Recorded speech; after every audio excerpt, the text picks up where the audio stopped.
Flagship killer is back. Poco projector papers case. உங்களுக்கு தான்ப்பா first காமிக்கிறேன். இதான்ப்பா Poco F5.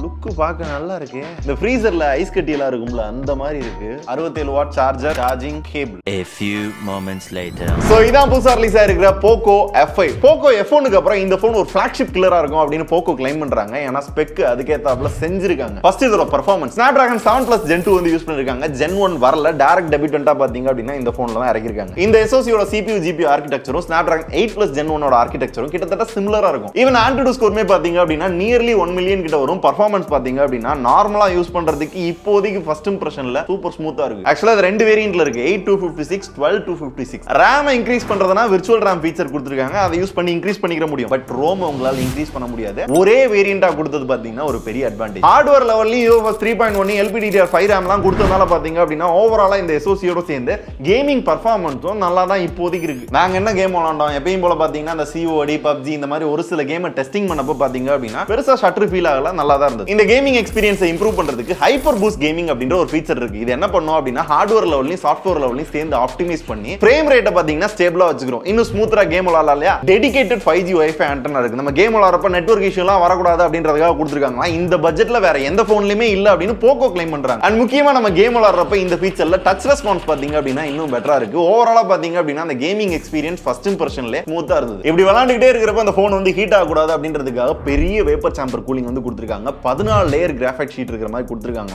சோ பெருசா இப்போதைக்கு தெரியல, பின்னாடி பார்க்கலாம். ஸ்கிரீன் டு பாடி ரேஷியோ பாருங்க எந்த அளவுக்கு இருக்கு அப்படின்னு.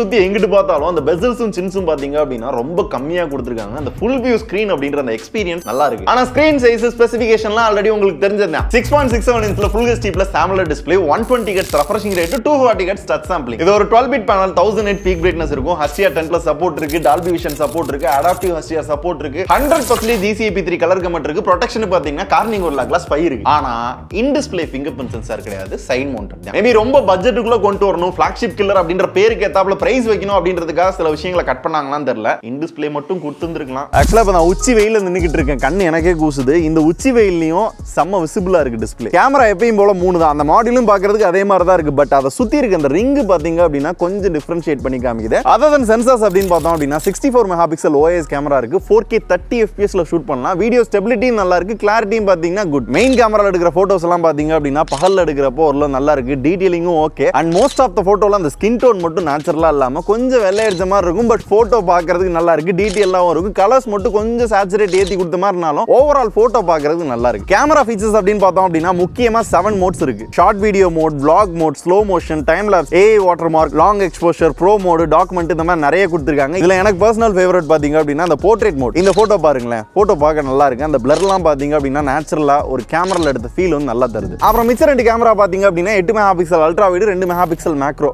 இந்த அல்ட்ரா வைட்லயே மேக்ரோவை கொடுத்துருக்கலாம், இருந்தாலும் தனியா கொடுத்துருக்காங்க. தனியா எடுக்கிற மேக்ரோ போட்டோஸ் பாத்தீங்க அப்படின்னா ஓகே. அல்ட்ரா வைட் ஆங்கிலும் பெருசா சொல்லிக்கிற மாதிரி இல்ல, சமாளிக்குது. செல்ஃபி வந்து 16 மெகாபிக்சல். இந்த செல்ஃபி எல்லாம் பாக்குறப்ப ஓரளவு போட்டோஸ்லாம் நல்லா இருக்க மாதிரி இருக்கும். பட் டீடைல் பெருசா கிடையாது. இதை தவிர எப்பயும் போல தாங்க 5000 mAh battery, 67 watt fast charging support இருக்கு. ஒரு 45-50 நிமிஷத்துக்குள்ள பாத்தீங்க அப்படின்னா போன் வந்து ஃபுல்லா சார்ஜ் பண்ணிக்கலாம். IP53 ரேட்டிங் கொடுத்திருப்பாங்க. அந்த water and dust resistant support இருக்கு. ஸ்டீரியோ ஸ்பீக்கர் இருக்கு, Dolby Atmos சப்போர்ட் கொடுத்திருக்காங்க. சவுண்ட் குவாலிட்டியும் பாத்தீங்கன்னா ஓகே. இந்த நிறைய போன்ல பார்க்க முடியாத ஒரு ஃபீச்சர் இங்க இருக்கு பாருங்க. 3.5mm jack. நீங்க வந்து வயர்ட் இயர்போன் யூஸ் பண்ணிக்க முடியும். அதுல உங்களுக்கு ஹைரிஸ் ஆடியோ சப்போர்ட் இருக்கு. வேற IR பிளாஸ்டர் இருக்கு. Wi-Fi ப்ளூடூத் எல்லாம் பாத்தீங்கன்னா லேட்டஸ்டா தான் கொடுத்திருக்காங்க. MIUI 14 Android 13 மேல வந்து பில்ட் பண்ணிருக்காங்க. இந்த OS நம்ம Xiaomi, Poco, Redmi நிறைய போன்ஸ்ல ஆல்ரெடி யூஸ் பண்ணிட்டு இருந்திருப்போம். அதே மாதிரி தான் இருக்கு. என்ன Poco அப்படின்ற பிராண்ட் வந்து உள்ள வர்றப்ப நாங்க வந்து ஆட் போட மாட்டோம், ப்ளோட்வேர் கொடுக்க மாட்டோம்னாங்க. பட் இங்க உங்களுக்கு ப்ளோட்வேர்ஸ் நிறைய இருக்கு. நிறைய ஆப்ஸ் அன்இன்ஸ்டால் பண்ண முடியுது. பட் ஃபிளாக்ஷிப் போன்ல இந்த மாதிரிலாம் எதுவும் கொடுக்க மாட்டாங்க. அதே மாதிரி நீங்களும் தவிர்த்திருந்திருக்கலாம். அதர் தென் இந்த OSல ஒரே பாசிட்டிவ் என்ன அப்படின்னா MIUI டயலர் கொடுத்திருக்காங்க. கூகுள் டயலர் நீங்க யூஸ் பண்ணணும்ன்ற அவசியம் கிடையாது. கால் ரெக்கார்ட பாத்தீங்கன்னா எந்த வாய்ஸும் இல்லாம ரெக்கார்ட் பண்ணிக்கலாம். இந்த OSக்கு 2 வருஷம் OS அப்டேட், அதாவது Android 14, 15 வந்துரும். 3 வருஷம் செக்யூரிட்டி அப்டேட் கொடுப்பாங்க. சோ இந்த போனோட ஓவரால் ஸ்பெக் இதான். போன் பார்க்க நல்லா இருக்கு, பெர்ஃபார்மன்ஸ் நல்லா இருக்கு, டிஸ்ப்ளேயும் பார்க்கிறதுக்கு சூப்பரா இருக்குன்னு சொல்லிட்டேன். ஒரு தரமான போன் தான். பட் பிரைஸை வச்சு தான் இங்க முடிவே இருக்கு. ஃபிளாக்ஷிப் கில்லர்னு வேற சொல்லியிருக்காங்க. அப்ப அதுக்கு ஏத்தாப்புல பண்ணோம். எஸ், எனக்கு பிரைஸ் தெரியாது, நான் எம்பார்கோல ஷூட் பண்ணிட்டு இருக்கேன். எக்ஸாக்டான பிரைஸ் என்ன அப்படின்ற டிஸ்கிரிப்ஷன்ல போறேன். சோ எனக்கு எக்ஸ்பெக்டேஷன் என்ன இருக்கு அப்படின்னா ஒரு 25 to 30 வந்துச்சு அப்படின்னா அவங்க சொல்ற அந்த வேர்ட் ஃபிளாக்ஷிப் கில்லர் அப்படின்றதுக்கு நியாயப்படுத்துற மாதிரி இருக்கும்னு நினைக்கிறேன். எப்படின்றத பார்ப்போம். அதை பத்தி டீடைல்டா கமெண்ட்ல டிஸ்கஸ் பண்ணுவோம். ரிவ்யூலையும் பாத்தீங்க அப்படின்னா நிறைய பேசுவோம். ஆனா ரிவ்யூ போட என் கையில போன் இருக்குமான்னு தெரியல. Let's see.